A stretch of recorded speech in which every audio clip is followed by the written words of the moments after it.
Wars Vintage fans and Vintage Toy subscribers. Today, I'm going to continue my quest to show every single Star Wars vintage vehicle and playset ever released, or toy actually, every toy ever released. I'm going to get through them all, you know. And today I'm going to go the Tie Interceptor. Now, look at this bad boy. So I've got this in my hands. It's been sold. It's just been paid off, so it's about to head off. So I thought I'd better do a quick bid and showcase it before it heads home. So this is a French Meccano box. So beautiful trilingual box. As with all the artwork, it's very basic. Picture of the toy. You've got a Stormtrooper Interceptor, which is pretty random, and then Vader and a couple of ERGs and a couple more Stormies sort of bringing it home. Really cool box. I love it.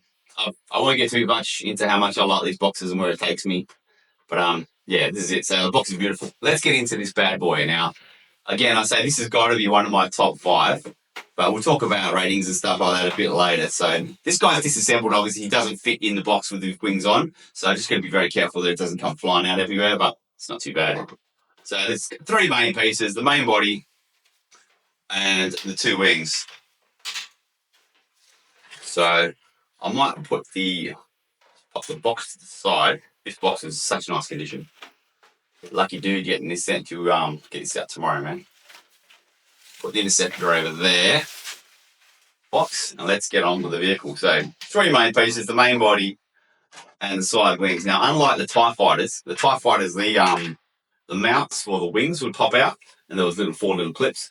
These ones are just sort of cast in one piece, which I kind of prefer because well, it's one less thing to break, isn't it? Like those clips, I've seen so many of those break in my time. So very similar stickers obviously to the tires, that sort of corrugated design. But obviously a very different wing. So there's only a handful of them in the movie. I'll probably count on one hand how many times you see these guys in Jedi. But that wing is so cool. Anyway, so there's obviously 2 wings with the stickers. And then the main body, which has got a similar catch release valve as the TIE Fighters here.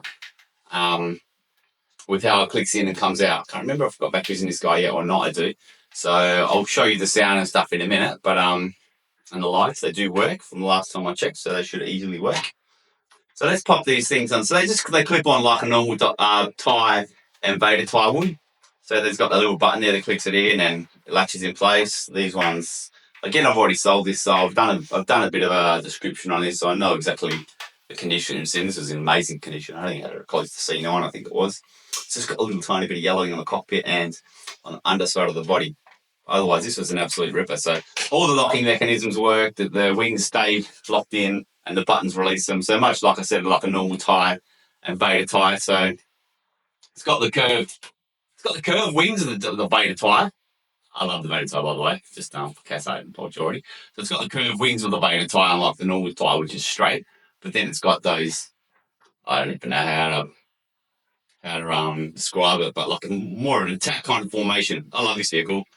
It just looks nasty coming in. Another take on this vehicle is the Brazilian Glacelite one. I had that. I'm just stupidly sold that. I will buy that again. I guarantee you, I'll buy that again. And when I do a bid, those things are something else. But let's concentrate on the counter version of the Interceptor. So much like the tires, it's very similar. The body, I think, is actually more or less identical to the normal tires. Different coloured cast, obviously. The windscreen is very prone to yellowing. That's got some light yellowing, and then top of the cockpit opens up, and you can get whoever you choose to pilot it, come up and down with that little lever system there. It's always a little bit shonky. It's a bit tight. The lever system isn't done fantastically well on all the tires. That's probably probably the biggest gripe, if there is a gripe on these TIE Fighters. This thing doesn't go up and down very smoothly. The cockpit part, it just hinges on. There's a small plastic wing on either side and a little groove that it goes on. So it's always a little bit jerky, but look, it is what it is. And then 2 AA batteries. And it's probably going to make a liar of here, but it was working earlier. Let's test her out, eh? Oh, mama. So she's got a hum. Nice little hum and a light. I'm sure you can see the red light there coming off and on. And the hum on this one, compare this to some of the other piercing ones, it's actually quite good.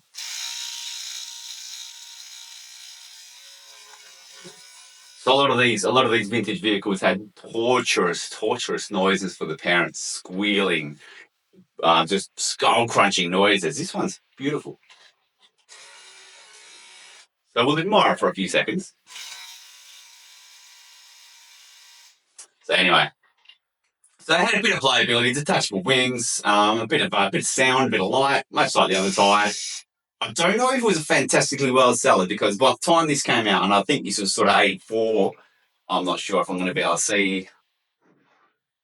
It says 83, but yeah, 83, 84 vehicle. By that time, most kids already got access to a TIE fighter, a Vader's TIE fighter. I don't know what the appetite was for another sort of TIE fighter style vehicle, if it was different enough, but I'm led to believe it didn't sell fantastically well back in the day. I love it. I didn't have it as a child. My brother did. He had it up with all his other toys up on a shelf out of my grasps. But I have had this for many, many times over.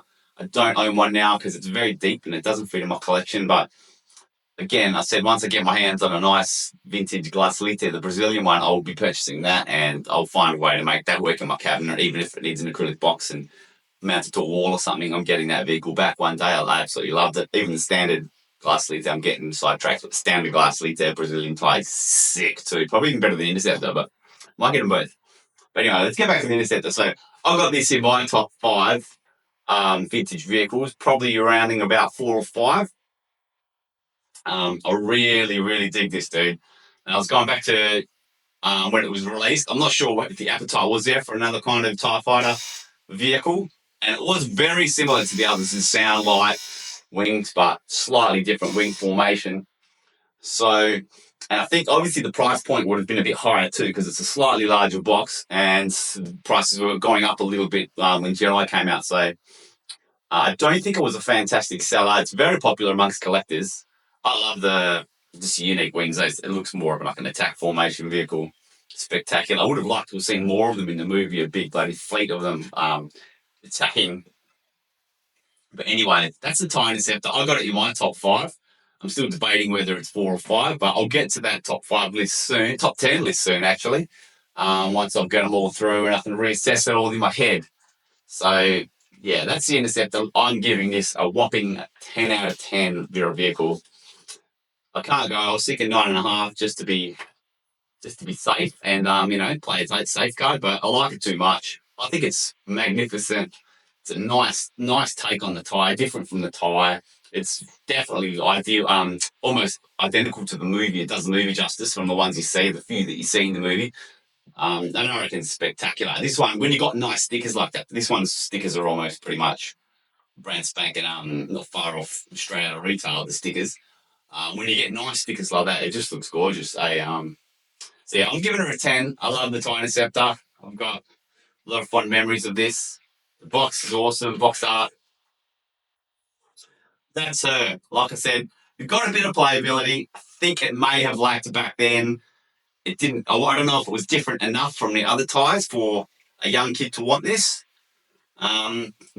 Doesn't faze me looking back now because I really, really like it, but I'm not sure if it was a cup of tea of the kids back then. But that's not affecting my grade. I'm giving her a 10. She's a beautiful, beautiful vehicle. She's this one's flying away, leaving WA tomorrow morning and heading over east. So I'll miss you. It'd be nice to own you for a little bit and check you out. But yeah, that's my take on Interceptor. What do you guys reckon? Do you guys like it? Do you hate it? Do you think we had enough TIE vehicles? Did we not have enough vehicles? I mean, I think they released one for every.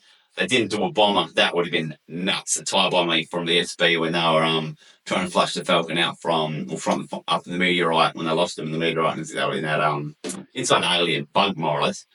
That TIE bomber which had 2 cockpits and beta wings. That was nuts. That's a shame they didn't release that in a 3/3/4 inch scale. You got it in the die-cast scale, which is very sick and very expensive. That would have been cool in the this 3/3/4 inch range, but I think that's the only Imperial TIE sort of style vehicle, or Imperial vehicle really at all they didn't release from the vintage line. It's a shame.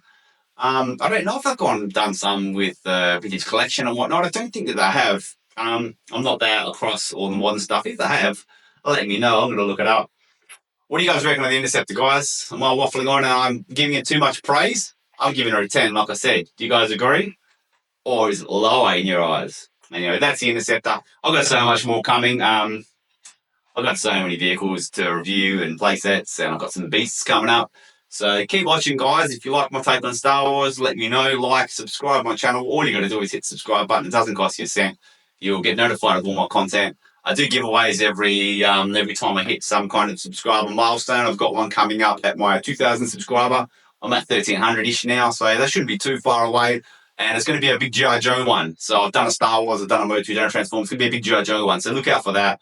And yeah, if you subscribe, you'll know when that's coming because I'll be doing plenty of previews for that giveaway. Thanks a lot for watching, guys. I obviously have a really good time with my toys. I hope you did too, because if you don't, then I don't know. Like I said, it's an investment, but you're not really enjoying them. So get them on display if you have. Maybe I can inspire some people to get their stuff out of boxes or even put them up, hang them something, whatever. Put them on show, man. These things are the best. They're so. A lot of people, they're worth a lot of money, but I still think they're underrated. All of these vehicles, they're fantastic. Thanks for watching, guys. Like I said, keep watching. Appreciate it.